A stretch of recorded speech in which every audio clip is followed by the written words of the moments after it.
смысле для меня, как для профессионального историка и для...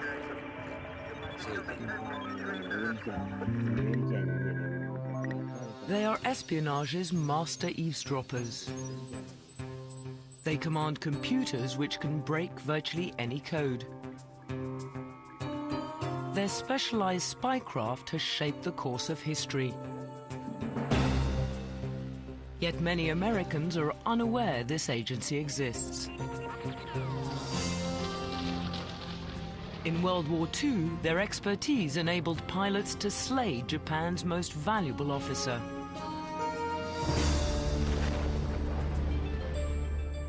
In the Cold War, secret messages they intercepted exposed a massive Russian spy ring in the United States. In the future, they'll be America's defense against a predicted electronic Pearl Harbor. They are America's code makers and code breakers. Today, they conduct their secret war at the NSA, the National Security Agency. For the first time, this fortress has opened its doors to documentary cameras. The agency, whose mission is to tap any signal of danger from the most remote site on Earth and deliver it to the president within 10 minutes. An insider's look at the top secret NSA.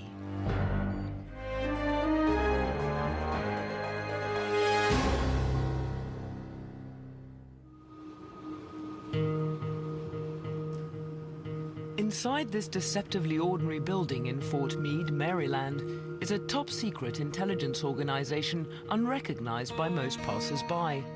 It's encased in copper meshing to shield its clandestine work from electronic eavesdroppers.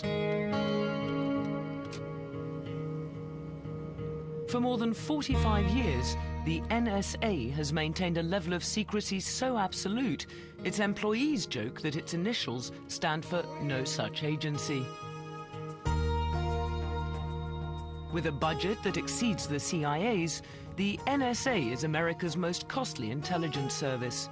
Though the figures are classified, it's estimated its annual operating cost is $8 billion. That's 8,000 million pounds.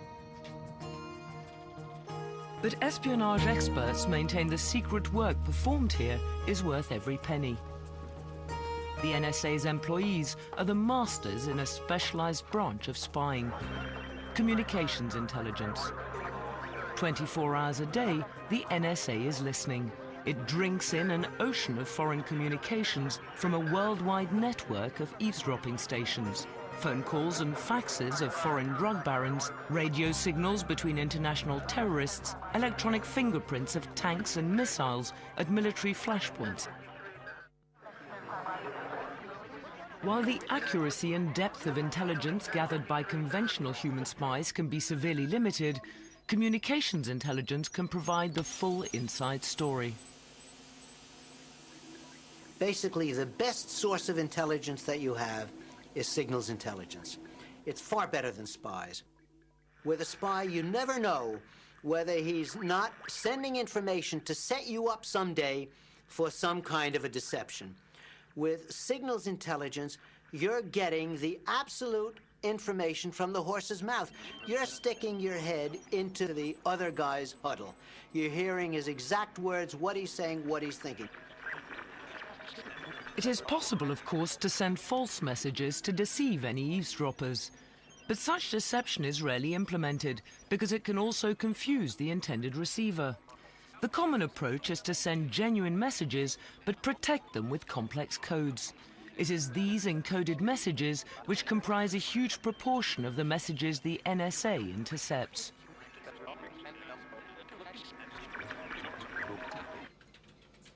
To break these codes, the NSA has assembled the world's greatest brains trust of cryptologists.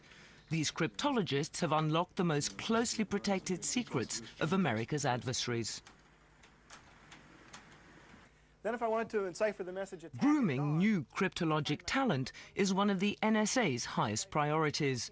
Before cryptologists can learn how to break codes, they must understand how to make them. corresponds with T in cipher, so T stays the same. One of the first steps is learning how to use multiple alphabets to encode a message. This is what we call polyalphabetic substitution. I'm going to add in 4 more alphabets to make a grand total of 5 cipher alphabets. Now we have 5 different cipher alphabets with which to work. Now let's go back to our original message and try to encipher attack at dawn. The first letter, the A in the attack, the first A in it, we're going to use the very first alphabet. So this is our plain text here. We're going to make ciphertext. Find the A in the plain text and use the first alphabet. It corresponds to the letter P, just as it did before. Now go to the second plain text character, the T, but this time bump down to the second cipher alphabet. So we find our T, and it corresponds this time to an F. So we write F as our cipher character. Advance to the third alphabet now. T is again the plain text. Find your plain text T in the third alphabet. This time it's an I. So here we have 2 T's, but this time we have 2 separate and distinct cipher characters corresponding to those T's. This is what makes the polyalphabetic substitution that much more difficult to break. Only the most gifted minds will become NSA codebreakers, but sheer intellectual prowess is just the first criterion. There needs to be a certain technical competence in mathematics and probably language, but what they really need is the curiosity of a detective and the persistence of a pit bull. And it really helps, too, if they're really creative. The tenacity and self-confidence of NSA cryptologists is coupled with a curious indifference toward the content of the messages they unravel.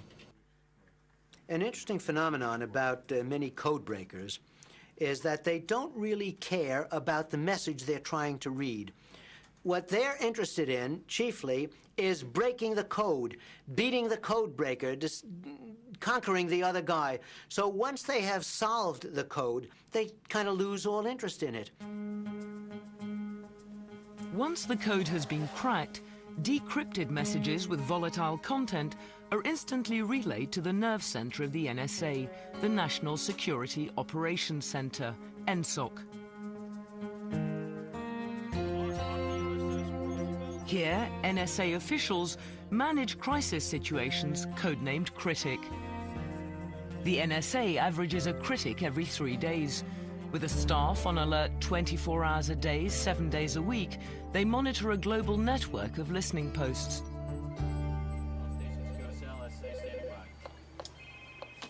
This is a training exercise, but actual critic situations include threats to US military forces, planned or actual attacks on the president or other US officials, and incidents that may heighten tension along international borders.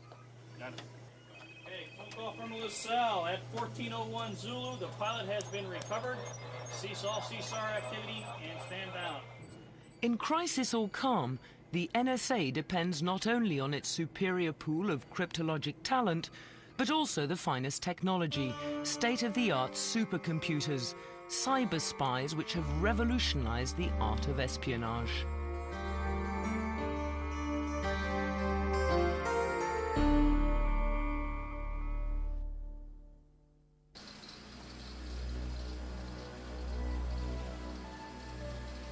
In a specially designed building at NSA headquarters is the greatest concentration of supercomputers on Earth. While the supercomputers themselves occupy the second level of the 2-story facility, the first floor contains the massive cooling system required to keep them running. It has a capacity for 8,000 tons of water. The chilled water is used to cool a substance called fluorinert, a non-conductive liquid in which the computer's heat-generating circuitry is immersed. The NSA's cryptologists depend on the immense power and speed of these computers to help them make and break codes. One of the most powerful of the agency's supercomputers is known as the thinking machine. In attempting to break a code, it will mount a brute force attack, trying every possible combination to determine the code's key. Such a task is formidable, as the possible keys for a common encryption system total 70 quadrillion, that's 70,000 billion. It would take a home computer 22,000 years. The thinking machine can do it in just a few seconds. The NSA supercomputers are the product of a long heritage of cryptologic technology. This is the thinking machine's ancient ancestor, an electromechanical calculator codenamed the bomb. Designed in 1940, 12 years before the NSA was created, it stood 2.5 meters tall and weighed 5 tons. Though it lacked the capacity of today's home computers, for its time it was a marvel, the fastest computing device ever made. It and America's top cryptologists of that era were under the command of specialized branches of the Army and Navy. Though their expertise was unquestioned, their effectiveness was undermined by the absence of one unified agency for communications intelligence, and this resulted in catastrophe.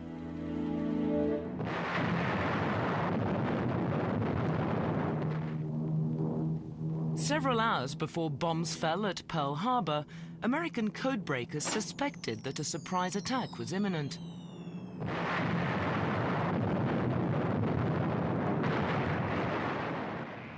But no efficient system of disseminating communications intelligence yet existed, and Hawaii received its warning 60 minutes too late.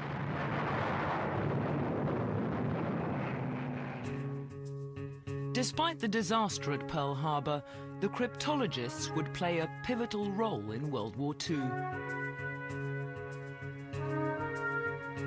Their feats would pave the way for the formation of the NSA following the war. Key to the Allies' strategy was cracking Nazi Germany's secret code, generated by the German cipher machine, which was called the Enigma. The Enigma instantaneously encrypted typed plain text messages, one letter at a time. As each letter was typed, electrical impulses sent it through a series of plugs and rotors until it appeared in its new enciphered form. It was then written down for radio transmission. A vast number of possible rotor settings allowed each message to be enciphered according to its own unique and presumably unbreakable code. The possible permutations on the machine per letter are 2 to the 280th power. The Germans had no reason to fear that the Allies would invent anything or develop anything that would be sufficient to make that number of permutations solvable. Fortunately for us, they were wrong. The Allies' answer to Enigma was the bomb, conceptualized by the Poles, designed by the British, and built by the Americans. It was able to rapidly test all possible rotor settings and determine the key for each individual message. Early in the war, German U-boats ruled the Atlantic, so the cryptologists targeted radio signals encrypted by Enigma, which contained the submarine's locations. These signals would be intercepted by a worldwide network of listening posts. The intercepted signals were then transcribed and rushed to Washington, where cryptanalysts fed the data into one of 120 bombs for deciphering. The deciphered information, pinpointing the U-boats' locations, would then be forwarded to Navy destroyers patrolling the Atlantic. A staggering 782 German submarines were destroyed by Allied naval units. These were armed with Enigma intercepts decoded by the bomb.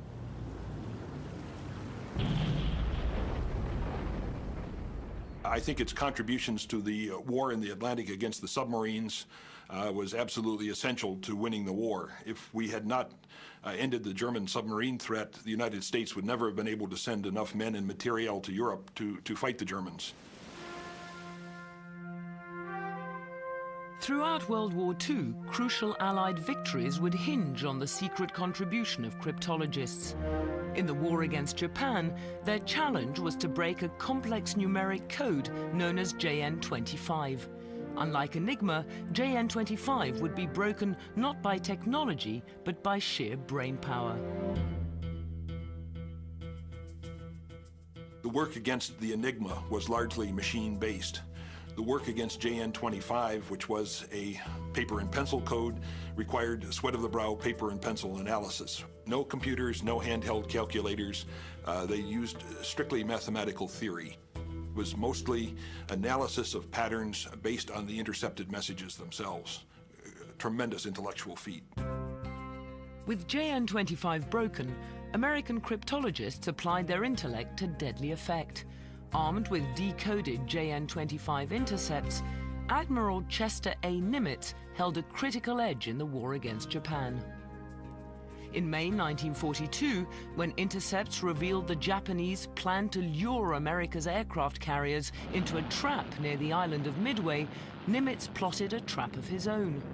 Dispatching his carriers ahead of the Japanese timetable and avoiding their screening forces, Nimitz took Japan's strike force by surprise.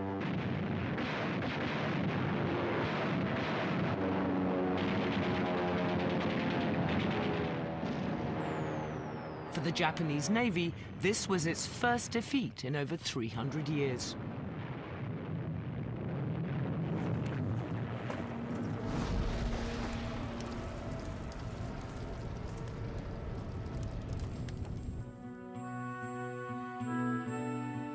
A year later, US codebreakers scored another devastating blow against Japan.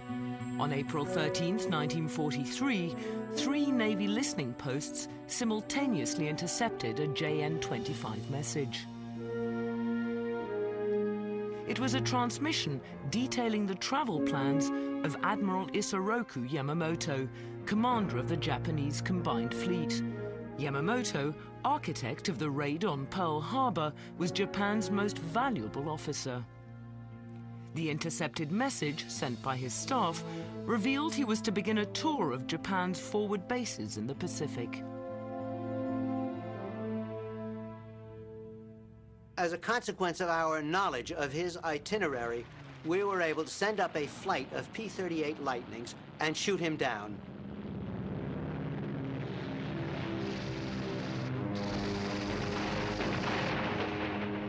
The mid-air assassination of Admiral Yamamoto was the most dramatic single episode ever to take place as a consequence of code breaking.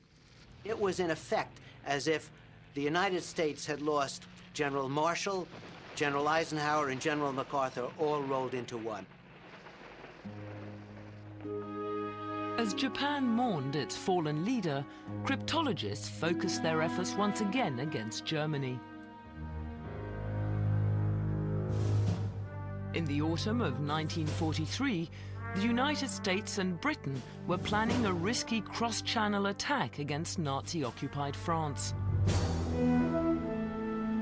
But the Allies knew that the Germans had been fortifying the French coast for 2 years, expecting just such an invasion. In order for D-Day to succeed, Supreme Allied Commander Dwight Eisenhower needed precise information on Germany's defenses and strategic intentions. To provide Eisenhower with the information he needed, codebreakers focused their attention on messages transmitted from a high-ranking diplomat in Berlin.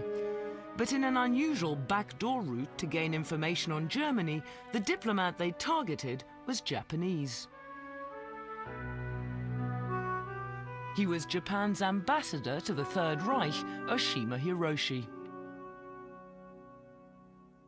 Oshima Hiroshi was a remarkable Japanese army officer and was very quick to make friends with top-ranking German army officers, including Hitler. He was immediately ushered in to some of the very top-secret meetings of the Germans. And being a good, obedient ambassador, he reported everything that he learned about the Germans, from the Germans, back to Tokyo. The most crucial of Oshima's memos were radioed to Japan in November 1943. Decoded in Washington, they contained just the information Eisenhower needed for a D-Day attack. In them, Oshima described how the Germans had given him frontline tours of the French coastal defenses. In exacting detail, he described not only the Germans' defensive positions, but also what the Germans expected the Allies to do in their attempted invasion. Armed with the knowledge of a Third Reich insider, Eisenhower tailored his tactics accordingly and ordered the invasion to begin on June 6, 1944.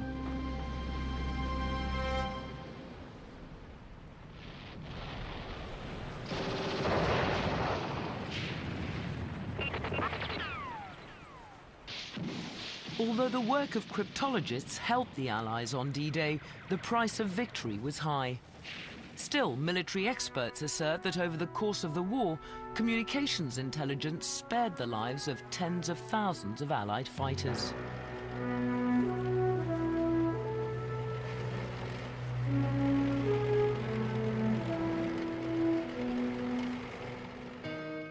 After final victory had been achieved in 1945, Eisenhower personally thanked the Army codebreakers at their headquarters at Arlington Hall in Washington.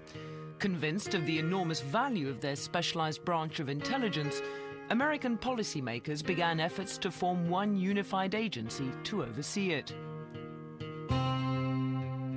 After 7 years of bureaucratic fits and starts, President Truman signed the National Security Agency into effect on October 24, 1952. By this time, the United States had entered into a new war, a Cold one.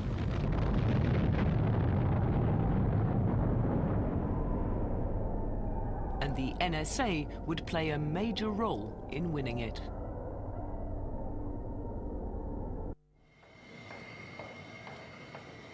In a sub-basement at National Security Agency headquarters is one of the agency's most secret facilities. It's a high-tech factory producing computer chips for top-secret code-making devices.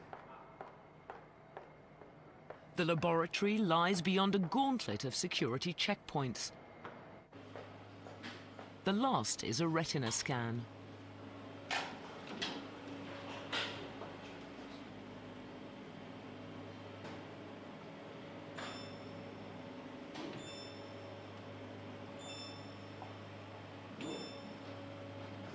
But top-secret clearance alone is not sufficient to gain full entry.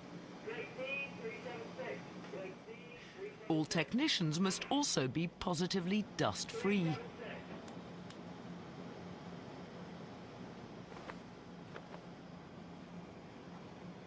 The reason?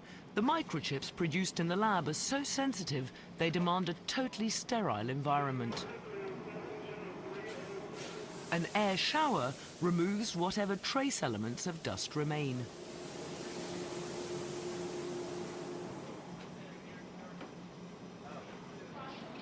Here, microscopic precision is mandatory. In order to facilitate this, the lab is built on a base of 50 tons of concrete. Earth vibrations are negligible. The NSA is unwilling to disclose any details about the chips produced here, but it acknowledges they're integrated into secret enciphering hardware, hardware designed to keep the government's communications safe from foreign code breakers. For 40 years, the motivating force behind the NSA's high-tech activities was the Cold War, but the agency's first breakthrough in that epic struggle was a triumph not of its machines, but its brainpower. In the early 40s, before the Cold War had even begun, American listening posts were intercepting Soviet radio traffic, but the messages were indecipherable, protected by an ingenious double encryption system, in essence, a code within a code. The first layer of encryption was a code book, which allows a code clerk to take text and substitute numerical entries, much in the way you'd look up entries in a dictionary. You'd look up a word, and it would have an equivalent number, and you would use that then to construct the message. But On top of that, the numbers then were encrypted using what's called a one-time pad. And a one-time pad is a pad of totally random numbers, generated only once, and therefore it can't be reconstructed. The Soviets' one-time pads provided an impenetrable extra layer of encipherment. For example, if the first word of the coded message corresponded to 3856 in the first layer of encryption, then this number would be added to the first set of numbers in the random one-time pad. Complicating the code further was the fact that normal addition was not used, but the so-called Chinese arithmetic method, in which numbers greater than 9 are not carried over.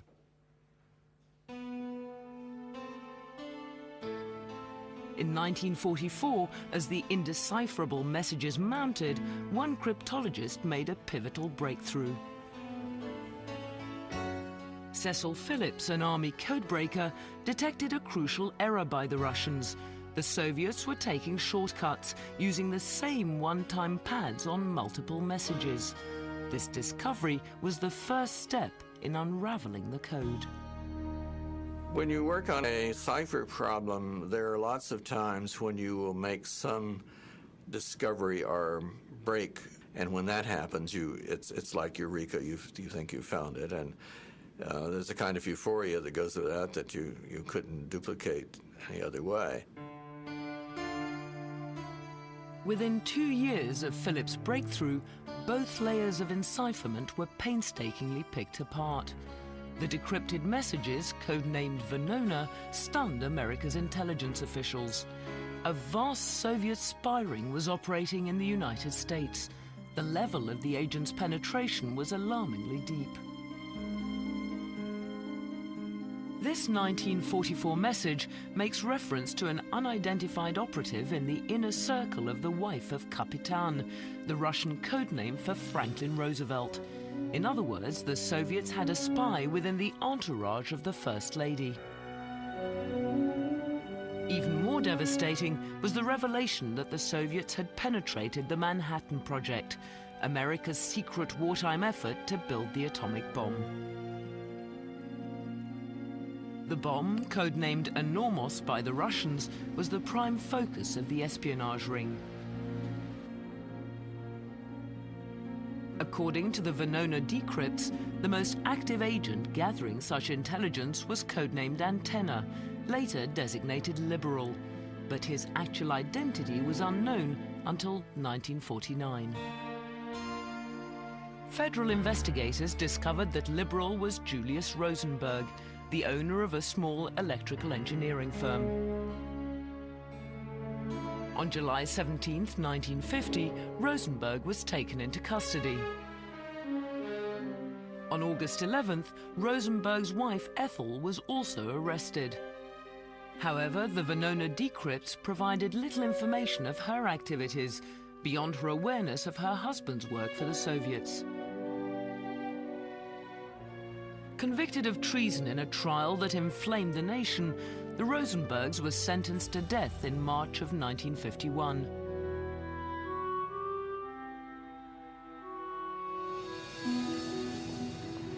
All told, more than 60 people implicated in the Venona decrypts were brought to justice or had their spy work neutralized.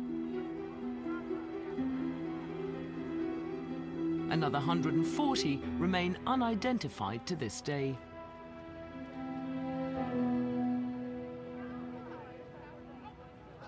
As the Cold War extended to the 1960s, the NSA continued to secretly shape its course.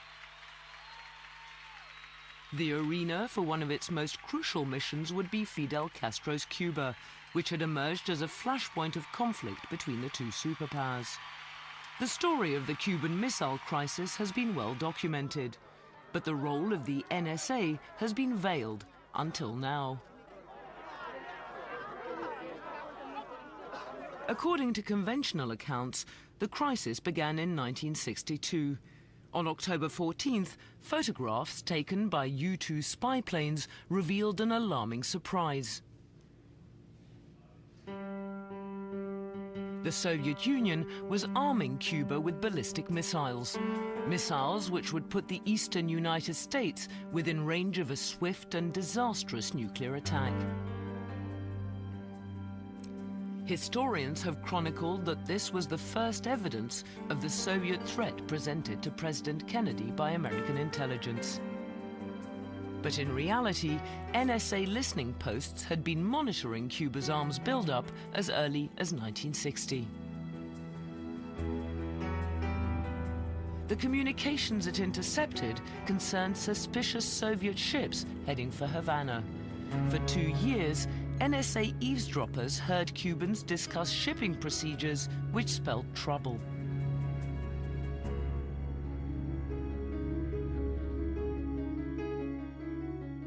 When the ships arrived, they were to be unloaded only at night.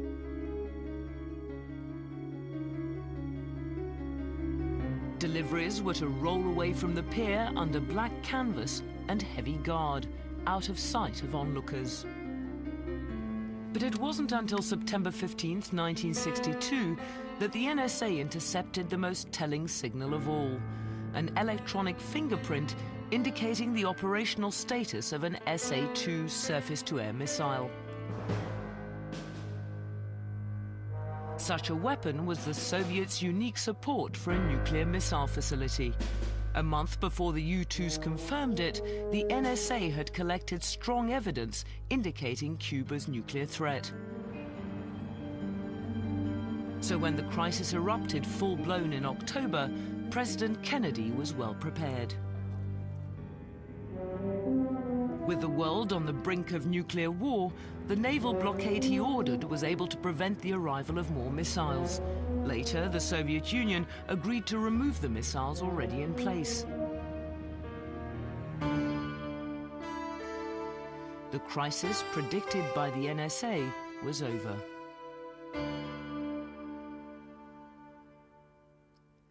From the early skirmishes of the Cold War to the present day, employees of the NSA have served in silent obscurity. Because much of cryptology is a cerebral endeavor, many perceive it as spycraft without risk. But the NSA has often had to place its people in harm's way. With a total of 152 fatalities to date, it's suffered more casualties than any other American intelligence service. The inherent danger of signals intelligence is that not all secret communications can be collected remotely. Net control, this is critical source. I read you. Can you identify the tanks, over? Listening posts must often be positioned perilously close to the target. In these cases, roles can be reversed, and the cryptologist himself becomes the target. This would be the fate of 11 Air Force cryptologists in 1958. Throughout the Cold War 50s, modified cargo planes were used for NSA missions targeting the Soviet Union.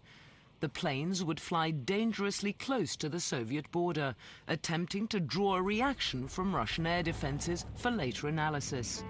On the maiden flight of one such aircraft, the Soviet response turned deadly.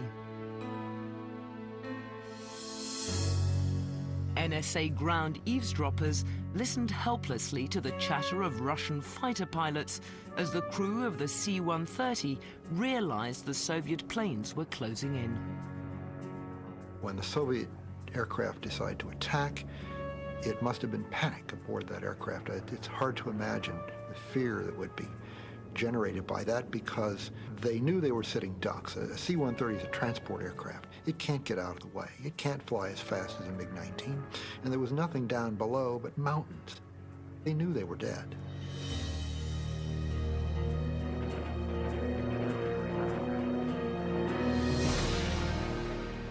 What was left of RC-130 came down in Soviet Armenia.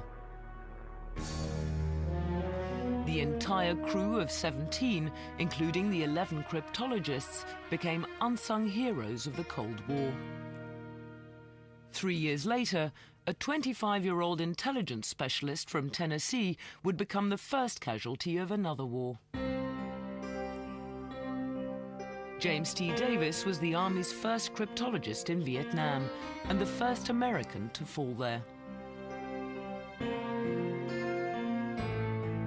In 1961, Davis arrived in Vietnam, 3 years in advance of America's full military commitment.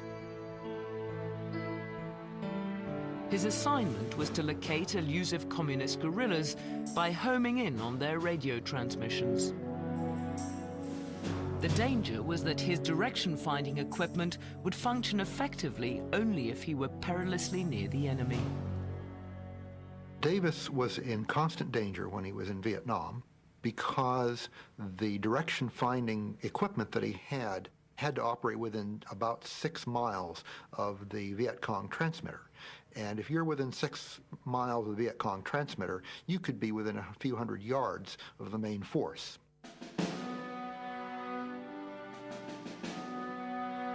For 6 months, Davis was assigned to small roving patrols south of Saigon.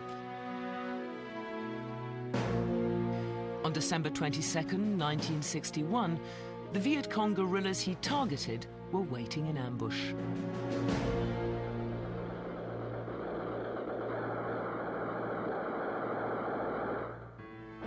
Davis and 9 South Vietnamese soldiers were cut down in a hail of gunfire. A sole survivor escaped to report the massacre. Davis was the first of 59 cryptologists killed during the war. The spectre of Vietnam is etched into the NSA's memorial, but the most deadly single incident in the history of cryptology occurred in another war a world away. On June 5, 1967, the Middle East erupted into what became known as the Six-Day War.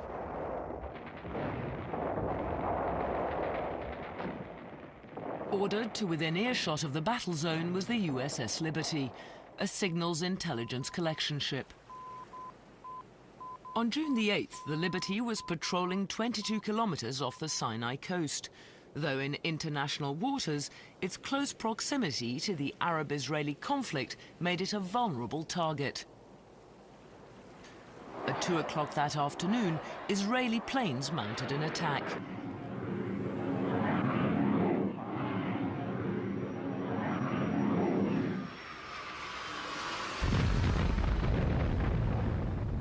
As the Liberty was engulfed by fire, Israeli torpedo boats joined the attack.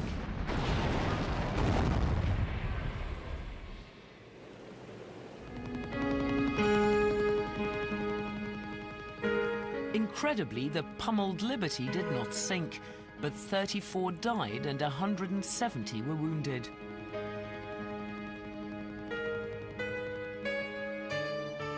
The next day, as the crippled vessel limped towards Malta, Israel offered apologies. Its military leaders claimed it had mistaken the American vessel for an Egyptian transport, the Al Khazir.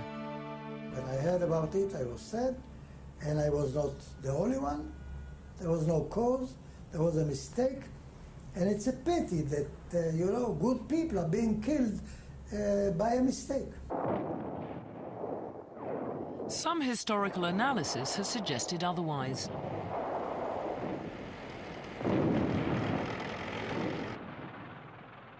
It's been pointed out that on the day of the attack, Israel had almost completed its overwhelming victory over its Arab enemies. But Israel's primary objective, the Golan Heights, was still held by the Syrians. By attacking the Liberty, the Israelis may have been trying to prevent America from learning the full extent of its gains. Concealing this information would have been crucial in staving off American intervention to stop the war before the Golan could be won. Whatever the truth, the fate of the Liberty is poignant evidence of cryptology's inherent peril.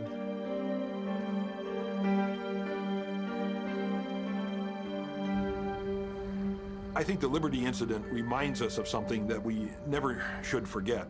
We make cryptanalysis sound like a clean, safe, academic way to get intelligence, but we need to realize that sometimes people in this business must risk or even give their lives for their country In many ways, they are the quietest of the silent heroes of the Cold War.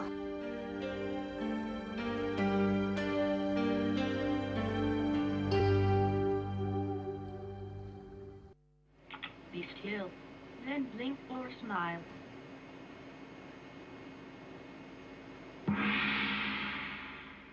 In the 21st century, the NSA now faces a new breed of challenges. Be still, then blink or smile. In its biometrics lab, new technologies are being developed to protect America's secrets. Facial recognition systems provide added security to sensitive information in computer networks. Soon to be obsolete are vulnerable passwords. Passwords can be guessed about 30% of the time. So what we would like to do is depend upon some intrinsic characteristic of the individual rather than on something that they have to remember. And that's what we're trying to achieve here. And in the case of face recognition, there's nothing to touch. You really have to do nothing more than just be yourself. Biometrics research reflects the NSA's escalating emphasis on the need for defense in the information age. Technicians are devising innovative methods to protect America from the threat of cyber warfare.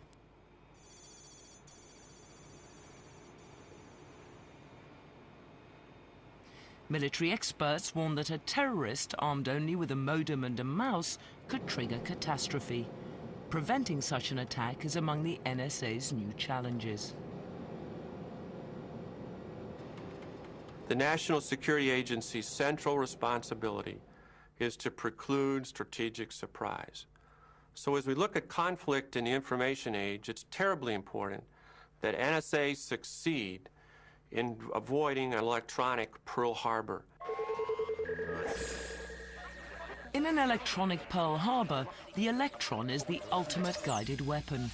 The nightmare scenario would begin with a salvo of stealth software known as logic bombs, followed by a variety of ingenious viruses.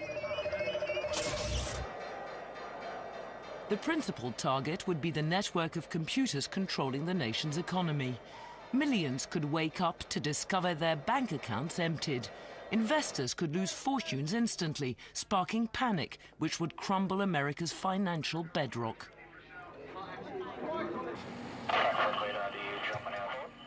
Also targeted would be the nation's transportation systems. Virulent software worms would invade the computers operating air traffic control. False messages could order planes to land on crowded runways. America's skies would be in turmoil, a death trap. With its transportation grid locked, its communications disrupted, and its economy ruined, America could be plunged into anarchy. Though some experts maintain a disaster of this magnitude is unlikely, most agree that cyber warfare will be the new battleground of the 21st century. To repel any future attack, the NSA is developing defensive measures which are closely guarded secrets. For half a century, unmatched secrecy has been fundamental to the NSA's success. Okay, morning everybody. Start us off, Judy. Good morning, sir. Right after. Those who work here maintain that an exceptional level of commitment is also imperative. For some at the NSA, this commitment was best illustrated when they eavesdropped on signals during a foreign skyjacking in the 1980s, a crisis in which lives hung in the balance. Although the NSA will not comment on the specifics of the incident, what they feel should be known is the uncommon conduct of their colleagues. You could see the tension because they were almost willing communications to happen so that they could provide intelligence that might make a difference. The good news was that it ended and most people were rescued. The tragedy of that was that one individual was killed. They were devastated when that person was killed. When it was all over, They sent flowers, and they attended the funeral. Nobody knew they were there. Nobody knew where the flowers came from. Those are the kinds of people we have working in this building. They never talk about the events they support. They never talk about the tragedies that go on, but they really identify with whatever is going on in the world. And they really identify with the fact that they may be thousands of miles away, but through electronic communications, they are there as part of the fight.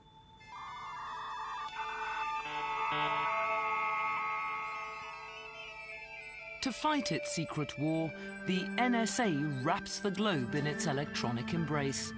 It will continue to listen for trouble like a doctor with a stethoscope pressed to the world. قال شو اللي عملته شو قلت له انت ما حتصكت.